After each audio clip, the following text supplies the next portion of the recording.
जब भी अमीर होने की बात होती है तो मैं हमेशा ही ये कहता हूँ कि आपको पैसे बचाने होंगे, तभी आप अमीर हो पाएंगे। और इसके काउंटर में बहुत सारे लोग आकर के कहते हैं कि पैसे बचाने से कुछ नहीं होता, जो भी होता है ज़्यादा पैसे कमाने से होगा। आप ज़्यादा पैसे कमाएंगे तभी आप अमीर हो पाएंगे। आज इस बहस को मैं अपनी तरफ से पूरी तरीके से क्लियर करने की कोशिश करूँगा।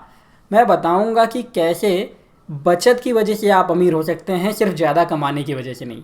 और मैं आपको उन 3 कदमों के बारे में, उन 3 स्टेप्स के बारे में भी बताऊंगा जो आप इस्तेमाल करते हैं या जिनको आप अपनी लाइफ में इम्प्लीमेंट करके खुद को अमीर बना सकते हैं। अब सबसे पहले बात करता हूँ कि पैसे ज़्यादा कमाने से या फिर सिर्फ ज़्यादा पैसे कमाने से और बचत ना करने से आप अमीर क्यों नहीं हो सकते। आप मुझे बताइए कि पिछले 10 सालों में, 5 सालों में या जितने भी वक्त से आप काम कर रहे हैं, क्या आपकी इनकम हमेशा ही उतनी ही रही है जितनी पहले साल थी? अगर आपने 10 साल पहले 10,000 रुपये से शुरुआत करी होगी तो बहुत मुमकिन है कि आज आपकी सैलरी 30 से 35,000 रुपये है। मतलब आपकी इनकम बढ़ रही है, लेकिन जब आप 10,000 रुपये कमाते थे तब भी आप परेशान थे। आप आज 30,000 कमा रहे हैं तब भी आप परेशान हैं। और हो सकता है कि कुछ लोग 10,000 से शुरू करने के बाद में आज 2 लाख रुपए पर बैठे हों और फिर भी वो कर्ज में डूबे हैं।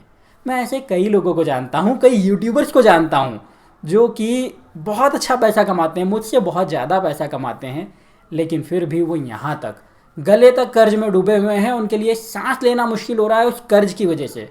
क्यों? क्योंकि वो पैसे को मैनेज नहीं करते, वो पैसे को बचाते नहीं हैं। उनको लगता है कि हम सिर्फ ज़्यादा पैसे कमा करके ही अमीर हो जाएंगे या ज़्यादा पैसे कमा करके अपनी लाइफ को बेहतर कर लेंगे। ऐसा होता नहीं है। अब हम बात करते हैं सेविंग की।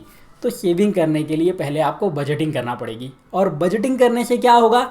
बजटिंग करने से आपका कर्ज नहीं बढ़ेगा, आपके खर्चे नहीं बढ़ेंगे, आप लिमिटेड अमाउंट में खर्च करेंगे। और जब लिमिटेड अमाउंट में खर्च करेंगे तो फ़ायदा ये होगा कि आपके ऊपर कर्ज नहीं बढ़ेगा। आपको हर बार सांस लेने के लिए बाहर नहीं निकलना पड़ेगा, हर बार 1 तारीख का इंतज़ार नहीं करना पड़ेगा कि 1 तारीख आ गई सांस ले लूँ, 1 तारीख आ गई थोड़ी सी सांस ले लूँ। आपके ऊपर ऐसे कर्ज नहीं होंगे, आप रिलैक्स रहेंगे और रिलैक्स दिमाग हमेशा ही ज़्यादा एक्टिव रहता है। इसी के लिए आपको पहले बचत करनी पड़ेगी। और बात ये भी कर लूँ कि जो लोग कहते हैं कि भाई आप सिर्फ इनकम बढ़ाने पर फोकस करिए, आप सेविंग करने पर फोकस करेंगे तो अमीर नहीं हो सकते, सिर्फ इनकम बढ़ाने पर फोकस करेंगे तो अमीर हो सकते हैं।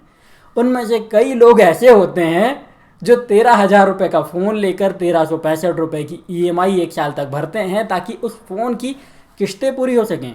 और उस 1,365 रुपये की ईएमआई में भी 3-4 बार ईएमआई बाउंस हो जाती है। अब ऐसे लोग अगर मुझे पैसे की वैल्यू बताएंगे या मुझे ये समझाने की कोशिश करेंगे कि पैसा कैसे बढ़ाना है, कैसे कमाना है, तो मैं उनको वैल्यू नहीं दे पाऊँगा। और जो लोग सच में अमीर हैं, जो सच में ये जानते हैं कि अमीर कैसे होना है या अमीर हो चुके हैं, वो कभी ये बात कहेंगे नहीं, क्योंकि उनको मालूम है कि पैसा बचाने के बाद ही आप बढ़ा सकते हैं। अब चलिए हम बात करते हैं 3 कदमों की। तो इसमें पहला कदम हमेशा ही सेविंग होगा। देखिए क्या होता है कि अगर आपने अपने अमाउंट में से, जो भी आपका अमाउंट आ रहा है, उसका 20 से 25% पैसा निकाल करके अलग रख दिया, तो आप धीरे धीरे अपने लिए एक नेस्टैक बना सकते हैं। इस नेस्टैक का इस्तेमाल आप अपनी नेटवर्थ को बढ़ाने के लिए कर सकते हैं। चूँकि आपके ऊपर कोई कर्ज नहीं होगा, आपके पास सेविंग है, तो आपके पैसे किसी और के पास नहीं जा रहे हैं, आपके पैसे आप खुद इस्तेमाल कर रहे हैं। एक बहुत बड़ा प्लस पॉइंट ये रहेगा। प्लस दूसरी बात ये कि अगर आप कुछ नहीं करेंगे, आप उस पैसे को सिर्फ बैंक में रख देंगे, कहीं इन्वेस्ट करने की तो मैं बात ही नहीं कर रहा हूँ अभी, सिर्फ बैंक में रख देंगे, तब भी 6% कम से कम आपको साल का एफडी के तौर पर ब्याज मिलता रहेगा। हम इन्वेस्टमेंट की बात नहीं कर रहे हैं, इन्वेस्टमेंट की बात हम बाद में करेंगे। तो 6% कम से कम ब्याज मिलता रहेगा, मतलब आपका जो पैसा है वो थोड़ा ही सही बढ़ता रहेगा। तो ये धीरे धीरे आपको अमीर बनाता रहेगा, आपकी नेटवर्थ बढ़ाता रहेगा। तो सेविंग इसलिए बहुत ज़्यादा ज़रूरी है। अब सेविंग के बाद दूसरा कदम क्या है? सेविंग के बाद दूसरा कदम है अपनी इनकम को बढ़ाना। जी हाँ, मैं इस बात से इनकार नहीं कर रहा हूँ कि आपको इनकम नहीं बढ़ाना है, आपको इनकम बढ़ाना है और जितना ज़्यादा बढ़ा सकते हैं उतना ज़्यादा बढ़ाना है। लेकिन इनकम को बढ़ाने के साथ अपने खर्चों को नहीं बढ़ाना है।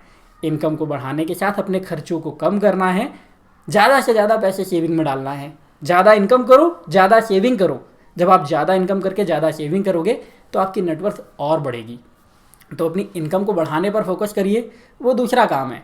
अगर आप अपने एक काम में इनकम को पूरा नहीं कर पा रहे, ज़्यादा नहीं कर पा रहे, 4 घंटे की एक पार्ट टाइम जॉब कर लीजिए। बहुत सारे लोग हैं जो करते हैं, मैंने भी की है। मैं एक वक्त था जब सुबह 7 बजे 8 बजे उठता था और रात में 3 बजे तक काम करता था। एक ही काम होता था, लेकिन मैं रात में 3 बजे तक 2 बजे तक काम करते रहता था। मेरी उंगलियां दुखने लगती थी कंप्यूटर पर टाइप करते हुए, लेकिन मैं करता रहता था क्योंकि मुझे पैसा चाहिए था। आपको अपने अंदर वो आग पैदा करनी पड़ेगी ज़्यादा पैसे कमाने के लिए। जब आप ज़्यादा पैसे कमाने के लिए वो आग पैदा कर लेंगे और ज़्यादा पैसे कमाएंगे तो आप दूसरे कदम को पूरा कर लेंगे। अब बारी आती है तीसरे कदम की। तो तीसरे कदम के लिए आपको करना ये है कि आप समझदारी से अपने पैसे को इन्वेस्ट करिए।